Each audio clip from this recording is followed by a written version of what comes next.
भारत में चुनाव को लेकर चर्चा पहले भी होती रही है, लेकिन इस बार हाल ही में उत्तर प्रदेश के जो चुनाव हुए हैं और जिस तरह का प्रचंड बहुमत मिला है और उसके बाद योगी आदित्यनाथ का मुख्यमंत्री पद पर चुना जाना न सिर्फ देश में चर्चा का विषय बना, बल्कि विदेशों में भी अखबारों के एडिटोरियल ने भी इस नियुक्ति को खबर बनाया है।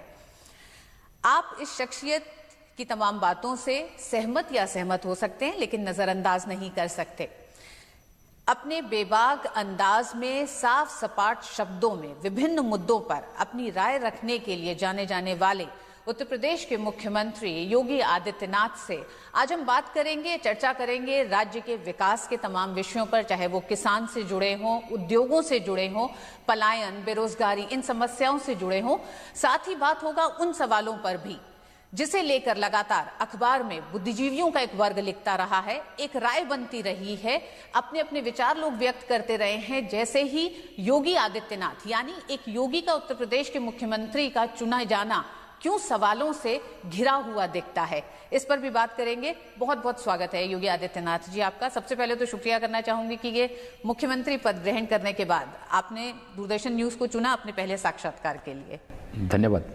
सवाल आपके अभी तक के लगभग अगर 19 से बात करें तो 9 तारीख को 20 दिन हो जाएंगे। 20 दिन में कई ऐसे फैसले हुए, पहली कैबिनेट के जो फैसले हुए उसमें मुझे लगता है आजादी के बाद कोई पहली राज्य सरकार है जिसने इतनी बड़ी मात्रा में किसानों के ऋण को माफ किया है। साथ ही कुछ और कदम भी उठाए गए। क्या आपको लगता है जिस तरह से आपने अपना रोड मैप किसानों को लेकर तैयार करा है, उसमें कर्ज के जाल में आने वाले भविष्य में किसान नहीं अब फंसा?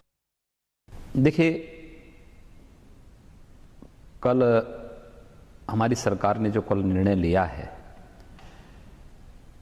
इलेक्शन के पहले हमारे राष्ट्रीय अध्यक्ष माननीय अमित शाह जी ने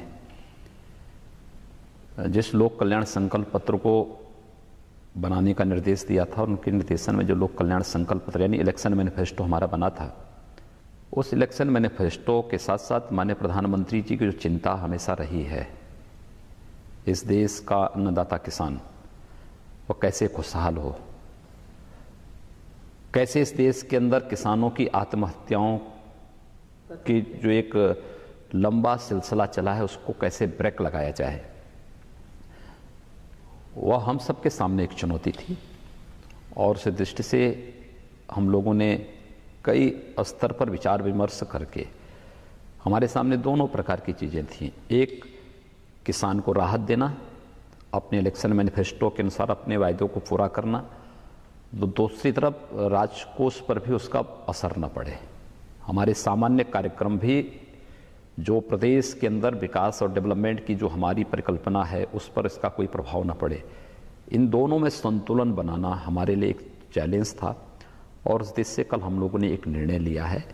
मुझे लगता है कि माननीय प्रधानमंत्री जी की प्रेरणा थी, माननीय राष्ट्रीय अध्यक्ष जी ने इसके बारे में चुनाव के पहले जो कहा था, पार्टी की बनी सरकार ने उस वायदे को पूरा किया है और अन्नदाता किसानों को अपनी श्रद्धा व्यक्त की, उनके प्रति सम्मान व्यक्त किया है। योगी जी, प्रधानमंत्री नरेंद्र मोदी ने चुनाव प्रचार के दौरान गाजीपुर की अपनी एक रैली से कहा था कि पहली कैबिनेट होगी, किसानों का ऋण माफ होगा, जो कि हुआ भी, और कई और कदम भी आपने उठाए हैं। क्या आपको लगता है कि ये जो तमाम कदम किसानों को लेकर, चाहे वह आलू के किसानों को लेकर हो या फिर गेहूं की खरीद को लेकर जो आप लोगों ने कदम उठाए हैं, आने वाले वक्त में किसान एक ऐसे माहौल में अपनी खेती भी करेगा जिसमें उसकी खेती जो नुकसानदायक है, जिसका असर उसके ऊपर पड़ रहा है, वो नहीं पड़ेगा अब? देखिए, हम लोग कृत संकल्पित हैं इन सब कार्यों को करने के लिए। आप याद करिए, जब प्रधानमंत्री के रूप में मोदी जी ने शपथ ली थी, उनसे जब पूछा गया था कि आपकी सरकार किसके लिए काम करेगी, तो उन्होंने एक बात साफ कही थी, इलेक्शन के पहले भी कहा था सबका साथ सबके विकास। तो उन्होंने इस बात को कहा था कि हमारी सरकार गांव, गरीब, किसान और नौजवान के लिए समर्पित होगी। इस देश के अंदर किसानों के लिए सॉइल टेस्टिंग कार्ड जारी करवाए गए। इस देश के किसानों के पास उनकी हर खेत को पानी मिले, प्रधानमंत्री सिंचाई ग्राम सिंचाई योजना को लागू करने के लिए उन्होंने कार्यक्रम प्रारंभ किए। इस देश के किसानों में किसी भी प्राकृतिक आपदा के कारण उनकी फसल को होने वाले नुकसान को बचाने के लिए प्रधानमंत्री फसल बीमा योजना उन्होंने लागू कराई। इस देश में आज़ादी के बाद पहली बार किसानों के द्वारा क्रय की जाने वाली उर्वरक में के दाम भी कम हो सकते हैं, या मोदी जी के नेतृत्व में केंद्र की सरकार ने किया। स्वाभाविक रूप से हमारे प्रधानमंत्री हैं, हमारे राष्ट्रीय नेता भी हैं और हमारे गार्जियन भी हैं। इस नाते केंद्र की सरकार किसानों के लिए जिस भी प्रकार के कदम उठा रही है, उत्तर प्रदेश सरकार उसका अनुसरण करेगी और किसानों को खुशहाल करेगी। किसानों की आय को दोगुना करना वो हमारी प्राथमिकता में है और हम लोगों का प्रयास होगा कि 2019-20 तक हम लोग उस लक्ष्य को प्राप्त करेंगे। किसानों की खुशहाली के लिए कदम उठाया गया है क्योंकि वो अन्नदाता है और उसकी खुशहाली हमारी खुशहाली है। योगी जी, पूरा उत्तर प्रदेश उद्योगों का जो एक पूरी संरचना थी, आधारभूत जो ढांचा था, उसके धीरे धीरे खत्म होने से त्रस्त है और उसका कारण बना बेरोजगारी का बढ़ना, पलायन लगातार हो रहा है।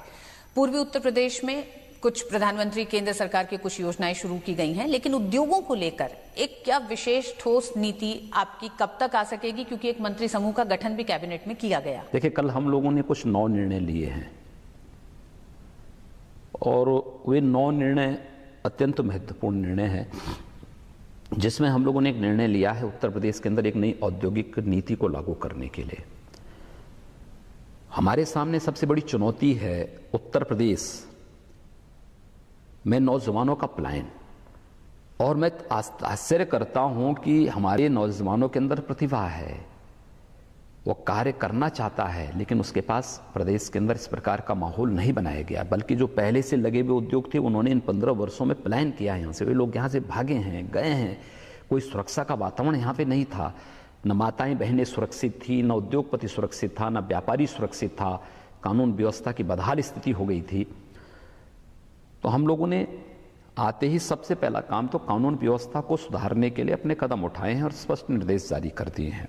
कार्रवाई प्रारंभ हुई है और स्पष्ट निर्देश दिया है कि चेहरा देख करके कार्रवाई मत करिए, अपराधी को अपराधी के अनुसार ट्रीट करिए, किसी भी जाति का हो, किसी भी मत और मजहब का रहने वाला हो। एक दूसरा, इस बात को ध्यान में रखना कि ये भी मत देखिए किस पार्टी का है, किसका नहीं है। जो अपराधी है सख्ती के साथ निपटिए उसके साथ।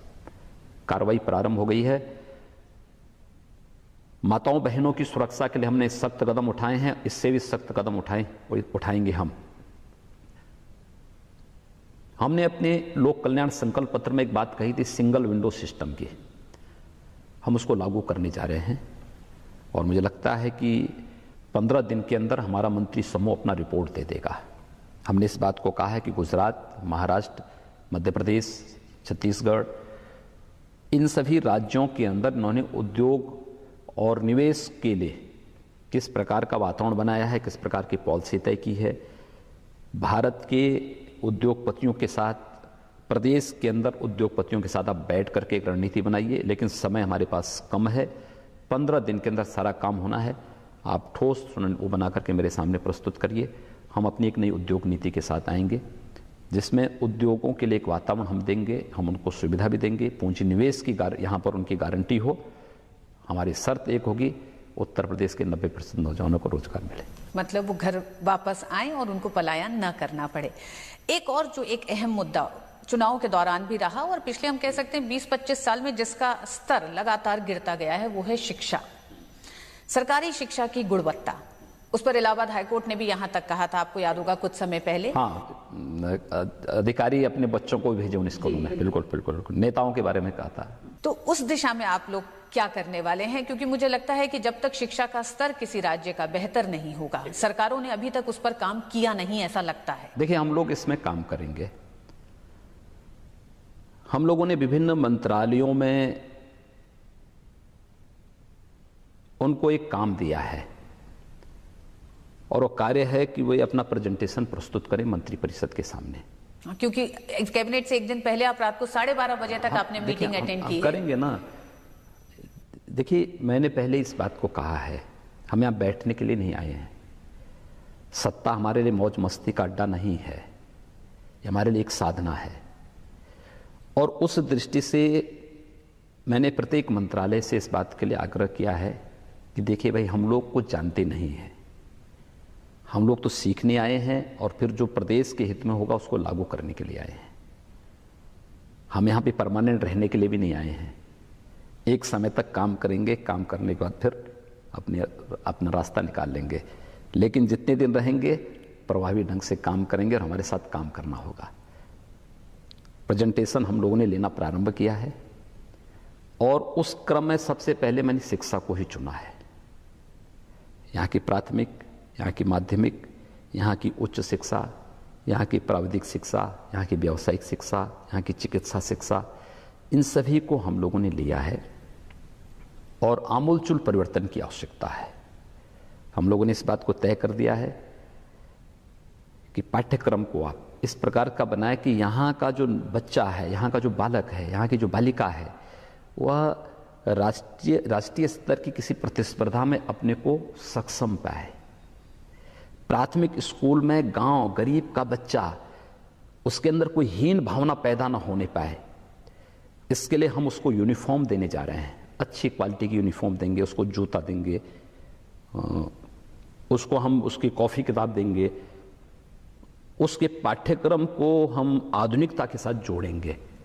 और इस बात को सुनिश्चित कर दिया गया है कि इससे पहले जो बैग और उनकी वो यूनिफॉर्म मिलती थी और नवंबर दिसंबर तक मिलती थी, हम लोगों ने इस बात को कहा है कि जुलाई प्रथम सप्ताह में आप उसको उपलब्ध कराइए। आप इस बार इलेक्शन के नाते सेशन थोड़ा उनका लेट चल रहा है, लेकिन हम लोगों ने कहा कि आप पहले सप्ताह में सारी चीज़ें उनको मिल जाए। इस पे हम लोगों ने कार्रवाई प्रारंभ की है। हम लोगों ने ये भी कहा है कि वर्ष में 365 दिन होते हैं और विद्यालय केवल 120 दिन चल पाते हैं। उत्तर प्रदेश जैसे राज्य में 120 दिन चल पाते हैं, इसको बढ़ा के 220 दिन कैसे आप करेंगे? पाठ्यक्रम को कैसे आप ठीक करेंगे? पाठ्यक्रमों को आप राष्ट्रीयता के साथ, राष्ट्रभक्ति के साथ कैसे जोड़ेंगे? उन बच्चों को कैसे शिक्षा को संस्कारों के साथ जोड़ेंगे? पाठ्यक्रम को इस सब के साथ समाहित करने की व्यवस्था एक तो करिए। माध्यमिक और उच्च माध्यमिक शिक्षा में भी हम लोगों ने कुछ परिवर्तन करने के लिए प्रयास प्रारंभ करने के लिए उनको कहा है कि भाई, एक तो वही कि पाठ्यक्रम ठीक हो, आवश्यकता पड़ती है तो आप सीबीएसई पैटर्न को अपनाइए, क्योंकि राष्ट्रीय स्तर की जितनी भी प्रतियोगिताएं होती हैं सब का आधार वही है। एनसीईआरटी को आप सहयोग लीजिए और फिर अच्छा पाठ्यक्रम दे करके उन बच्चों को योग्य उनको बनाने का प्रयास एक तो करिए। उस रूप में उनको जो सुविधाएं मिलनी है वो आप उपलब्ध करवाने की तैयारी करिए और प्रयास हो कि हम अंग्रेजी और संस्कृत तो उनको प्राथमिक विद्यालय से पढ़ाना शुरू करें, लेकिन जब वो बच्चा माध्यमिक स्तर पर आए तो 10वीं के बाद एक ऐसा प्रयास करिए कि किसी एक विदेशी भाषा को भी उसके पाठ्यक्रम का हिस्सा बनाइए। अगर वो शोध के लिए जाना चाहता है जर्मनी में, फ्रांस में, जापान में, तो उसको 3 महीने वहाँ जाकर के पहले वहाँ की भाषा को सीखना पड़ता है। अगर हमारा बच्चा 11वीं 12वीं में ही किसी विदेशी एक भाषा को पढ़ लेगा, जान लेगा, तो उसको शोध के लिए जाते समय फिर अपना 3 महीने का उस समय उसका बर्बाद नहीं होगा, हम उसका हिस्सा बनाएंगे। और उच्च शिक्षा में भी, और दूसरा हम लोगों ने इस बात को कहा है कि ये नकल मुक्त शिक्षा हो, इसकी व्यवस्था करिए। क्वालिटी कैसे इसमें मेंटेन आप कर पाएंगे? एजुकेशन में गुणवत्ता बनाए रखने के लिए हमारे प्रयास होने चाहिए। और उच्च शिक्षा, उत्तर प्रदेश के अंदर जो हमारे विश्वविद्यालय हैं, विश्वविद्यालय की एक ऑटोनॉमी है, यूजीसी के मार्गदर्शन में इन सबको अपनी स्वायत्तता है, लेकिन स्वायत्तता का मतलब इतनी छूट नहीं है कि वे लोग नौजवानों के, हमारे बच्चों के भविष्य के साथ खिलवाड़ करें। हम लोगों ने कहा क्या ये संभव है कि पूरे उत्तर प्रदेश के सभी विश्वविद्यालयों में एक समान पाठ्यक्रम हम लागू कर सकें और गुणवत्ता युक्त पाठ्यक्रम हो। इसके अलावा संस्कृत के बारे में, उर्दू के बारे में हम क्या कर सकते हैं, फारसी अरबी के बारे में क्या कुछ कर सकते हैं, अन्य विदेशी भाषाओं के बारे में भी क्या कुछ कर सकते हैं, इन सबको आप समाहित करके उसको तैयारी करिए। और मुझे विश्वास है कि हम जब नया सत्र प्रारंभ हो रहा है, इस नए सत्र में सब चीज़ें दिखेंगी और सबको एक 90 दिन का काम दे दिया गया है कि 90 दिन के अंदर आप इसको करिए, 100 दिन की अपने उपलब्धियों को फिर मेरे सामने प्रस्तुत करिए। वक्त एक छोटे से ब्रेक का, ब्रेक के बाद वापस लौटते हैं।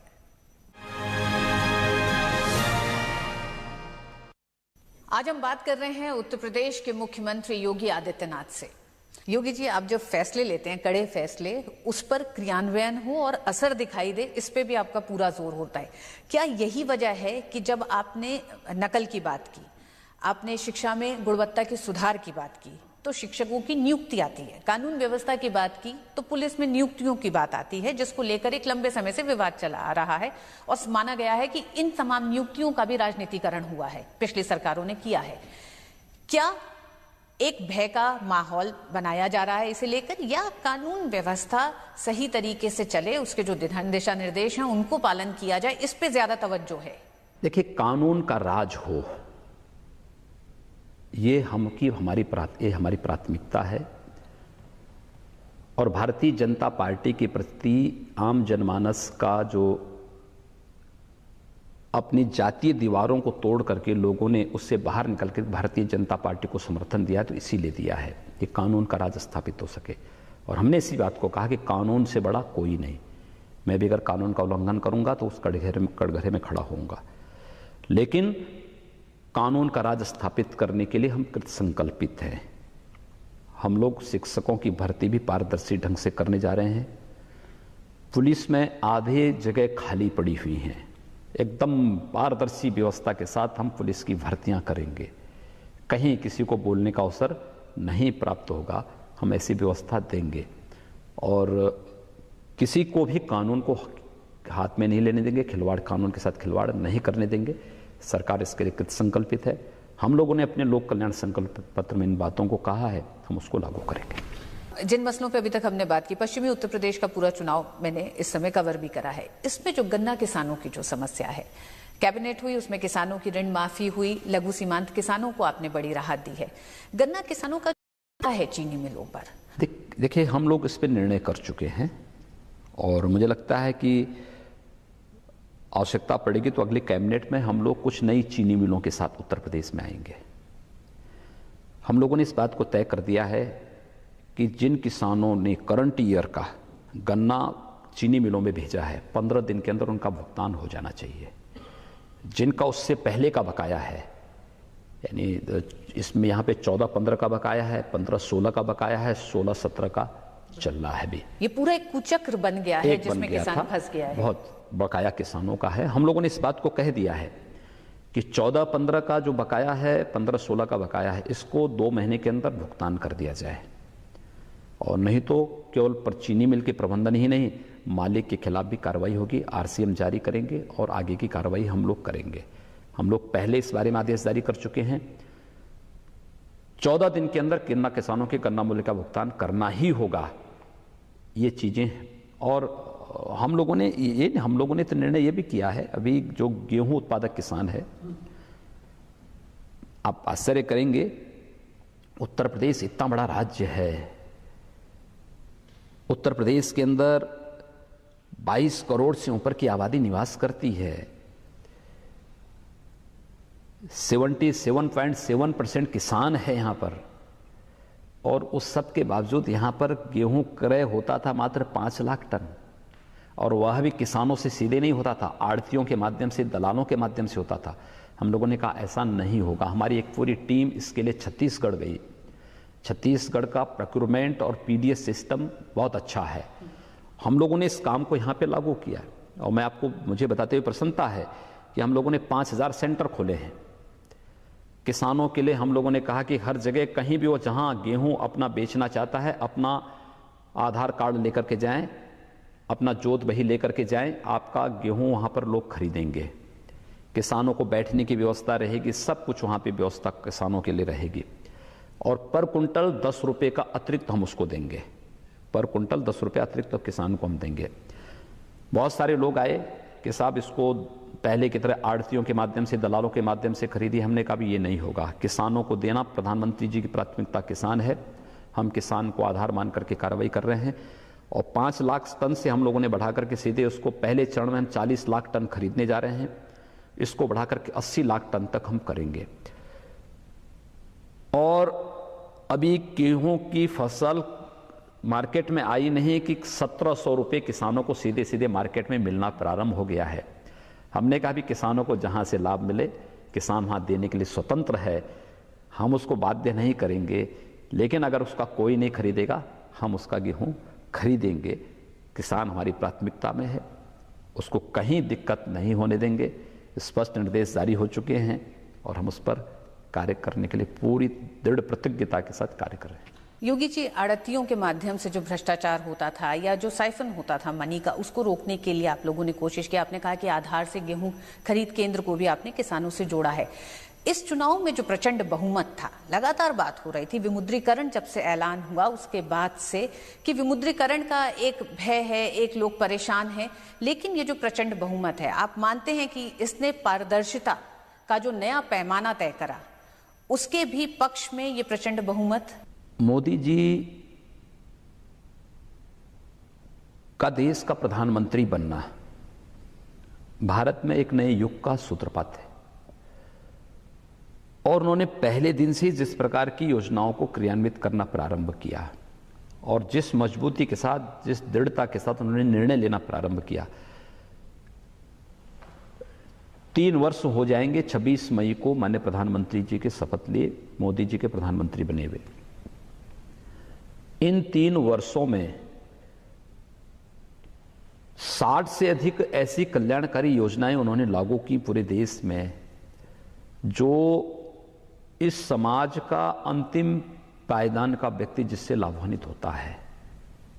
जैसे महिलाओं के लिए प्रधानमंत्री उज्ज्वला योजना लागू कर दी, नौजवानों के लिए मुद्रा योजना लागू कर दी, अनुसूचित जाति और जनजाति के बच्चों के लिए, नौजवानों के लिए स्टार्टअप और स्टैंड अप इंडिया लागू कर दी। इस देश को आधुनिक, पुरातन और आधुनिकता में एक समन्वय और डिजिटल इंडिया उन्होंने लागू कर दी। इस देश के गरीबों के पास अपने खाते नहीं थे, जनधन योजना लागू कर दी। डेवलपमेंट की इतनी योजनाएं लागू की, किसानों के लिए, गांव के लिए, गरीब के लिए, हर तबके के लिए।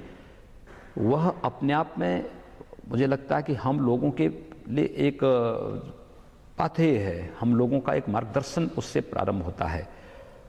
स्वाभाविक रूप से इन सब योजनाओं को आगे बढ़ाने, इन योजनाओं से प्रेरणा लेकर के कार्य करने की आवश्यकता है। सारी चीजें आपको आगे दिखाई देंगी, कहीं कोई समस्या नहीं है। और मैं मानता हूं कि उत्तर प्रदेश मोदी जी के निर्देशन में केंद्र सरकार जिस तरीके से कार्य कर रही है उसके आधार पर हम कार्य करेंगे। बहुत सारी योजनाओं को हम लोग बहुत शीघ्र यहाँ पर उत्तर प्रदेश के अंदर लागू करने वाले हैं। आप देखेंगे कि यहाँ पर एक आमूलचूल परिवर्तन दिखाई देगा। हम लोगों ने निर्णय किया है अभी। आप सोचिए कि पिछले 10 सालों से, 12 सालों से यहाँ की सड़कें नहीं बनी हैं।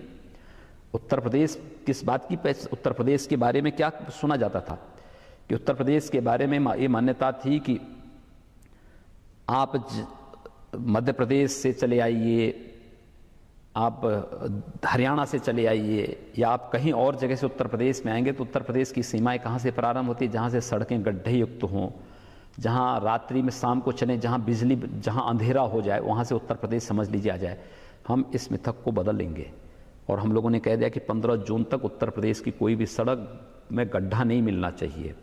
काम प्रारंभ हो चुका है और 15 जून के बाद आप देखेंगे उत्तर प्रदेश गड्ढा मुक्त सड़कों का प्रदेश होगा। 15 जून से पहले हम लोग निर्णय लेने वाले हैं कि केवल जो वीआईपी जिले हैं उन्हीं में ही 24 घंटे बिजली नहीं मिलेगी। प्रदेश के सभी जिलों में 24 घंटे बिजली हम देने की कार्रवाई करने जा रहे हैं। हम व्यापारियों के लिए अपनी योजनाएं लेकर के आने जा रहे हैं। हम नौजवानों के लिए अपने योजनाओं के साथ सामने आ रहे हैं। हम महिलाओं के लिए अपनी योजनाओं को लेके आने जा रहे हैं। हम मजदूरों के लिए लेके आने जा रहे हैं। हर तबके के लिए हमारी योजनाएं होंगी और ईमानदारी के साथ हम उसको लागू करेंगे। योगी जी, आपने इशारा करा कि किस तरह से राजनीतिक पार्टियां इलाकों का विकास करती रही हैं, जिलों का विकास करती रही हैं। स्वास्थ्य के क्षेत्र में जानना चाहूंगी, क्योंकि आप उस इलाके से आते हैं, पूर्वी उत्तर प्रदेश के, जहां इंसेफ्लाइटिस से, दिमागी बुखार से बड़ी संख्या में बच्चों की जानें जाती हैं और सरकारें इस पे सचेत नहीं हो पाई हैं अभी तक, क्योंकि वो मौतें थमी नहीं हैं। उसके लिए प्रयास किए गए, एम्स का शिलान्यास किया गया है, लेकिन जो एक तत्परता जो एक राजनीतिक इच्छा शक्ति होनी चाहिए इन बच्चों की जानों को बचाने के लिए, वो नहीं दिखाई दिया, क्योंकि आप उस इलाके से हैं, आप इस पर आवाज उठाते रहे हैं। क्या इस मौसम में, आने वाला मौसम ही इस बीमारी का है, कोई परिवर्तन हम लोग देखेंगे? देखिए, मैं भी गोरखपुर के दौरे पे गया था, एक दिन के लिए गया था मैं, तो मैंने वहाँ अधिकारियों के साथ बैठक भी ली है, मैंने यहाँ प्रदेश में भी बैठक ली है। मैंने 2-3 चीज़ें साफ कही हैं। मैंने कभी, देखिए, केवल पूर्वी उत्तर प्रदेश ही नहीं, पूरे प्रदेश के अंदर प्राथमिक, सामुदायिक और जिला चिकित्सालयों में चिकित्सकों की उपस्थिति और दवाओं की उपलब्धता होनी चाहिए, एक। दूसरा, प्रधानमंत्री जी ने 2 अक्टूबर 2014 को स्वच्छ भारत अभियान की शुरुआत की थी। इंसेफ्लाइटिस और अन्य विषाणु जनित जितनी बीमारियां हैं, वेक्टर बॉर्न डिजीज जितनी हैं, इन सब को प्रभावी अंकुश लगाने के लिए आपके लिए आवश्यक है कि आप साफ सफाई पर विशेष ध्यान दें, और उस दिशा में हम लोगों ने एक प्रयास प्रारंभ किया है। आपको याद होगा कि जिस दिन मैं पहले दिन ही अपने सचिवालय जा रहा था बैठने के लिए, तो मुझे जगह जगह पान थूक करके उसके वो दिखाई दिए। तो मैंने कहा, इस बिल्डिंग में बैठेंगे कैसे हम लोग? 5 मंजिली बिल्डिंग थी। तो मैंने चीफ सेक्रेटरी से भी कहा और अन्य लोगों से भी कहा, मैंने कहा, देखो, बैठने के लिए नहीं आया हूँ मैं यहाँ पे, मुझे पहले बताइए तो मुझे जहाँ काम करना है, इन लोग कौन किन लोगों के साथ काम करना, मुझे वहीं दिखवा दीजिए। कभी कोई गया नहीं था, धूल सना हुआ था, जाले लगे हुए थे, पान खा के थूका हुआ था, फाइलों के ढेर लगे हुए थे।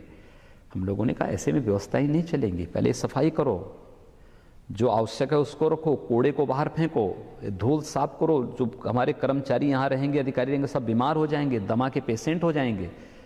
प्रदेश सरकार के पास इतना पैसा नहीं कि अपने प्रत्येक कर्मचारी की दमा और टीबी का उपचार कराए। हम इस पैसे को गरीबों को देंगे, ये सब फालतू साफ करिए। पूरे स्वच्छता अभियान हम लोगों ने हर जगह प्रारंभ किया है। कार्य समयबद्ध हो, गुणवत्ता से युक्त हो, इसके निर्देश जारी किए गए हैं। हम लोगों ने इस बात को भी सुनिश्चित किया है कि फाइल इंडेक्स आप लागू करिए। ये फाइल कब किस अधिकारी के पास जा रही है, कब उसने साइन किए हैं और कब फिर वहाँ से दूसरी टेबल में गई है, हर एक व्यक्ति साइन करके बताएं। मैं केवल ये जानना चाहूँगा कि 1 सप्ताह से अधिक कोई फाइल किसी टेबल में क्यों है।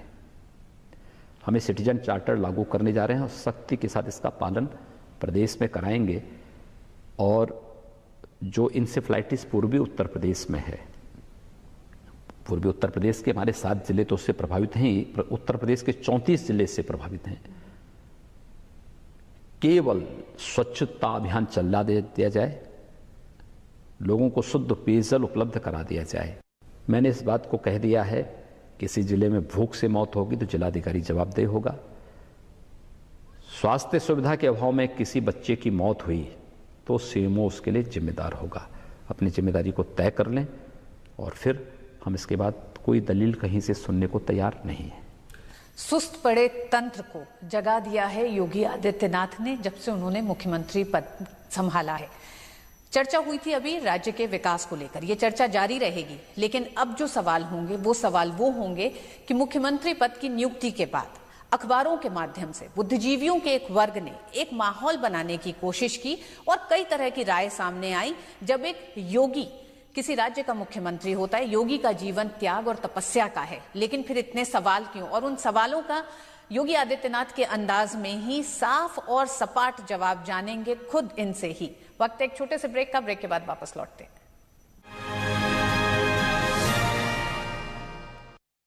आज हम बात कर रहे हैं उत्तर प्रदेश के मुख्यमंत्री योगी आदित्यनाथ से।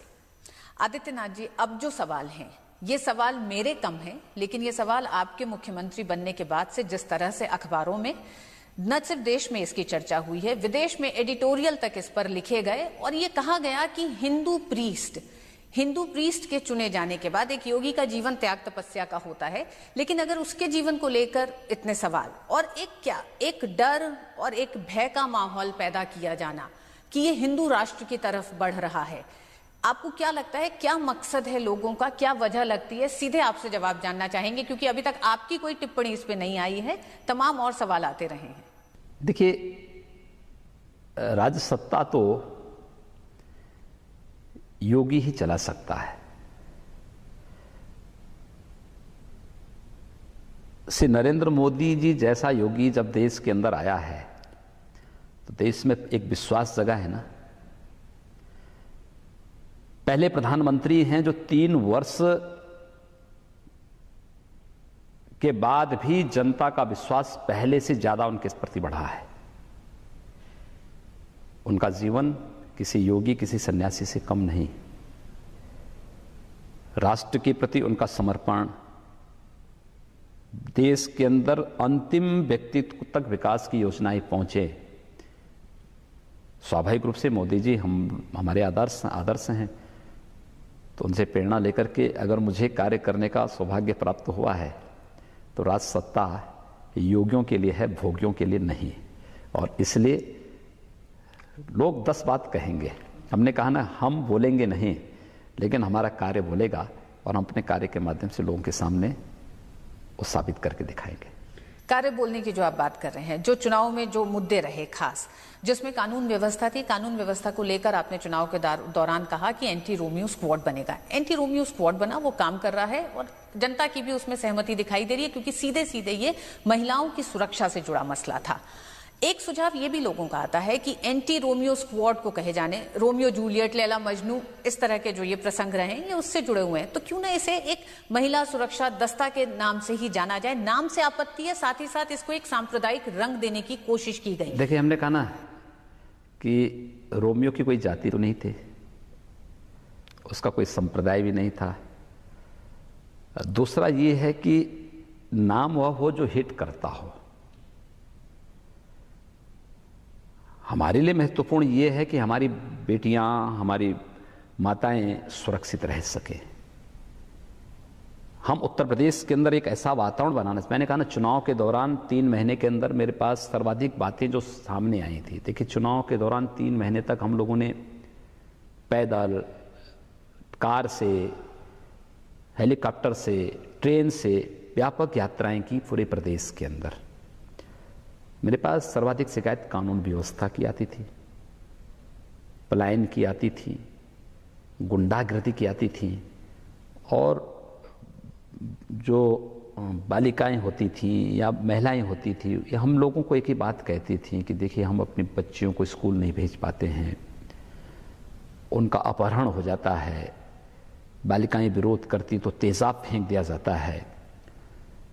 तो हम लोगों को बुरा लगता था, कहाँ हम लोग किस प्रदेश में जी रहे हैं। मैं एक सांसद हूँ, पिछले 5 सालों से सांसद, 5 बार से गोरखपुर से सांसद रहा हूँ। हम लोगों ने इस प्रकार की अव्यवस्था, अराजकता के खिलाफ वहाँ एक लंबा आंदोलन चलाया भी था, गुंडागर्दी के खिलाफ, माफिया राज के खिलाफ, अराजकता के खिलाफ। लेकिन मुझे लगता था कि ये सब चीज़ें कहाँ हैं। कभी कभी मैं सोचता था कि क्या हम लोगों को राजनीति में ही नहीं रहना चाहिए क्या। लेकिन हम लोगों के पलायन का, हम लोग अगर उससे अलग हटते तो इसका मतलब लोग हमें कहते हैं हमने पलायन कर दिया है। हम पलायन भी नहीं करना चाहते थे, लेकिन इसको फेस करना, मेरी पार्टी ने मुझे अवसर दिया है। और हमारे इलेक्शन मैनिफेस्टो में ये था, हम लोगों ने कहा कि नहीं, हम इसको लागू करेंगे, क्योंकि बालिकाओं की सुरक्षा का मामला, एक आधी आबादी की सुरक्षा का मामला है। हम ऐसा वातावरण देना चाहते हैं कि रात्रि के अंधेरे में कोई बालिका कहीं से आ रही है, अपने घर जाना चाहती है, तो बेझिझक, निसंकोच और बिना डर के वो अपने घर जा सकें। ऐसा वातावरण हम लोग देंगे। और स्पष्ट गाइडलाइन है कि एक लड़का लड़की चल रही है, वो भाई बहन भी हो सकती हैं, मित्र भी हो सकते हैं, आप उनको नहीं छेड़ेंगे। जो छेड़ेगा कार्रवाई होगी। ये आपने अपनी गाइडलाइन एकदम हम लोगों ने सारी गाइडलाइन को उपलब्ध करा दी है। लेकिन अगर कोई बालिका अकेले चल रही है और अगर किसी ने छेड़खानी करने का प्रयास किया तो फिर कानून उसमें फिर किसी को बख्शे ना। कोई माँ बेटी जा रही है, कुछ सोहदों ने छेड़ने का दुस्साहस किया, अपराधियों ने कुछ दुस्साहसिक प्रयास किया, तो कानून फिर उस पर अपना कार्रवाई प्रारंभ करे। तो योगी जी, वो कौन सी शक्तियां हैं जो इसको एक सांप्रदायिक रंग देने की कोशिश कर रही हैं? ये तो सुरक्षा से जुड़ा मसला हुआ। देखिए, जिन लोगों ने देश के अंदर एक वोट बैंक बना करके राजनीतिक उल्लू को सीधा करने का आज तक प्रयास किया है, ये सब वही लोग हैं। इनको डेवलपमेंट से मतलब नहीं, इनको देश की बदहाली को दूर करने से मतलब नहीं, प्रदेश में कानून का राज हो इससे मतलब नहीं, प्रदेश में आम जन को बुनियादी सुविधाएं मिले इनसे मतलब नहीं, माताएं बहनें सुरक्षित हों, इनसे इनको मतलब नहीं। ये वे लोग हैं जो तिल को ताड़ बना करके अनावश्यक माहौल खराब करते हैं, जो सौहार्द के लिए और शांति के सबसे बड़े दुश्मन हैं। ये वही लोग हैं जो इसको बोल रहे हैं। हमने तो इसको किसी जाति के नाम पर नहीं कहा, हमने तो साफ प्रशासन से कहा कि अपराधी का चेहरा मत देखिए, अपराधी की जाति मत देखिए। अपराधी अपराधी है, चाहे वो किसी जाति का हो, किसी मत और मजहब का हो। आप सख्ती के साथ उससे निपटिए और हम ऐसे तत्वों के साथ किसी प्रकार का कोई कंप्रोमाइज नहीं करेंगे। हम लोगों ने इसको पहले कह दिया है। योगी जी, दूसरा मसला, भारतीय जनता पार्टी के अध्यक्ष अमित शाह ने अपनी तमाम रैलियों में अवैध बूचड़खानों पर सख्ती से कार्रवाई का वादा किया था और सत्ता पे जैसे ही आप बैठे हैं आपने तुरंत उस पर कार्रवाई की, पहली कैबिनेट से पहले। और इसमें भी यह था कि 2014 का जो नोटिस था उसी को आपने दोबारा जारी करा चीफ सेक्रेटरी ने। फिर इसको लेकर क्यों ये कहा गया कि योगी आदित्यनाथ किसी एक खास धर्म, किसी एक खास समुदाय के खिलाफ ये उनका पहला प्रहार है? इसको इस तरह से देखने के पीछे क्या मकसद, क्या आपको लगता है कि जिस तरह से आपने कहा कि पूरे सौहार्द को बिगाड़ने का कोई मकसद दिखाई देता है क्या? देखिए, अंतर यही है कि एनजीटी ने 2015 में उत्तर प्रदेश के अंदर अवैध बूचड़खानों को बंद करने के लिए कहा था। सुप्रीम कोर्ट ने 2017 में इस प्रकार का आदेश जारी किया है। एनजीटी के आदेश के बाद चीफ सेक्रेटरी के स्तर पर आदेश तो जारी हो गया है, लेकिन वह प्रभावी नहीं हो पाया क्योंकि राजनीतिक नेतृत्व के पास उस प्रकार की इच्छा शक्ति उत्तर प्रदेश के अंदर नहीं थी। हमने कहा भी एनजीटी कहता है, सुप्रीम कोर्ट कहता है और आप इसका क्रियान्वयन नहीं करेंगे। कुछ लोगों ने कहा, अरे साहब वो छोरा लेकर के आ जाते हैं, वे लोग मारपीट करते हैं। हमने कहा क्या मतलब, ये छोरा चलाने वाले और इस प्रकार के गुंडे और अवैध तत्व, अनैतिक तत्व यहाँ की व्यवस्था का संचालन करेंगे? ये नहीं चलेगा। प्रदेश में कानून का राज स्थापित करिए और कानून अगर कोर्ट ने आदेश किया है उसको क्रियान्वित करिए। हम लोगों ने केवल न्यायालय के आदेश का क्रियान्वयन किया है। भारतीय जनता पार्टी का लोक कल्याण संकल्प पत्र में इलेक्शन के पहले ये मुद्दा था। मुद्दा हम लोगों को एनसीटी और इस प्रकार की न्यायिक बॉडियों से हम लोगों को जो भी डायरेक्शन मिले थे, जो फीडबैक एक आप लोगों को लगातार उसके आधार पर हम लोगों ने इसको मुद्दा भी बनाया था और जनता के लिए भी एक बड़ा मुद्दा था। देखिए, सवाल ये है कि आप इसको कैसे आप नजरअंदाज कर सकते हैं। हम लोगों ने इसको लागू किया है, हम उसको कर रहे हैं। स्पष्ट डायरेक्शन इसमें भी जारी किए गए हैं कि भाई देखो, कोई अगर मानकों को पूरा करता है, सुप्रीम कोर्ट ने जो डायरेक्शन दिए उनको पूरा करता है, एनजीटी ने जो कहा है उसका पालन करता है, उन मानकों को पूरा कर लेता है, हमें कोई आपत्ति नहीं होनी चाहिए। लेकिन नहीं करता है तो हमें सख्ती के साथ रोकना चाहिए। किसी भी गुंडा तत्व के सामने झुकने की आवश्यकता नहीं। वह कोई भी हो, किसी भी पार्टी का हो, कानून सब पर समान रूप से लागू करिए। एक और मसला, आपने उत्तर प्रदेश की जनता को कहा कि आप दंगा मुक्त राज्य देंगे। पिछली सरकार में हमने देखा 300 से ज्यादा सांप्रदायिक दंगे देखे गए हैं और इन दंगों को, छोटे बड़े दंगे जो होते रहे हैं, उसकी कहीं एक वजह यह भी मानी गई कि कोई छोटा सा तनाव होता था, उसके बाद ये जो तमाम आस्था के जो प्रतिष्ठान हैं उन पर लाउड स्पीकर्स का होना और उन तनावों का बड़ा रूप लेने में कहीं ना कहीं लाउड स्पीकर्स की कोई भूमिका रही है। आप इस समय सत्ता में, आपकी सरकार पूरे बहुमत से सत्ता में है, क्या आपको लगता है कि एक सांप्रदायिक सौहार्द बनाए रखने के लिए अगर ये कहीं एक कारण बनता है, चाहे वो मुजफ्फरनगर में जिस तरह के सांप्रदायिक दंगे हुए उसमें भी ये भूमिका दिखाई दी थी, क्या लाउड स्पीकर्स, क्योंकि आस्था का प्रश्न तो भगवान से, खुदा से आपका अपना है, उसके लिए शोर की जरूरत नहीं है, तो आपको लगता है कि इस पर आपकी सरकार कुछ सोच रही है? देखिए, प्रशासन का संवेदनशील होना और सीधे संवाद बनाना, मैंने सभी जिलाधिकारियों से, सभी पुलिस अधीक्षकों से एक बात कही है, कहीं कोई बात होती है तो केवल अपने सबऑर्डिनेट के भरोसे मत रहिए, सीधे संवाद करिए। लोकतंत्र संवाद का नाम है। हमें लोकतंत्र, ये सरकार लोकतंत्र से चुनी गई सरकार है। जिस जनता ने चुना है, अगर उसकी कोई बात है तो आप उसको सीधे बात करिए और एक संवाद स्थापित करके समस्या का समाधान करिए। अगर संवाद स्थापित होगा तो संघर्ष अपने आप समाप्त हो जाएगा। प्रशासनिक संवाद नहीं, एक दूसरा, शासन में जमे हुए लोग इस प्रकार के तत्वों को प्रश्रय देते थे जो दंगाई होते थे, अराजक होते थे, भ्रष्ट होते थे, गुंडे होते थे, दंगाई होते थे। जब सत्ता का संरक्षण ऐसे तत्वों को प्राप्त होगा तो स्वाभाविक रूप से दंगा तो भड़कना ही भड़कना था। हम लोगों ने साफ कहा है, देखिए एकदम स्पष्ट पारदर्शी तरीके से सारे कार्य हो रहे हैं और इस बात को कह दिया गया है, एक तो संवाद स्थापित करिए, कहीं कोई समस्या होती तत्काल कार्रवाई करिए, और इसके बावजूद भी अगर कहीं कोई ऐसी स्थिति पैदा होगी, देखिए प्रदेश दंगा मुक्त होगा, गुंडा राज से मुक्त होगा, प्रदेश में कानून व्यवस्था की स्थिति स्थापित होगी और इसके लिए जो भी कदम उठाने पड़ेंगे हम लोग उसको उठाएंगे। हम लोग पिछले उन सभी उसका भी समीक्षा करेंगे कि कहाँ पर क्या हुआ है और उसके बाद अगर कहीं अन्याय हुआ तो उसका परिमार्जन भी करेंगे।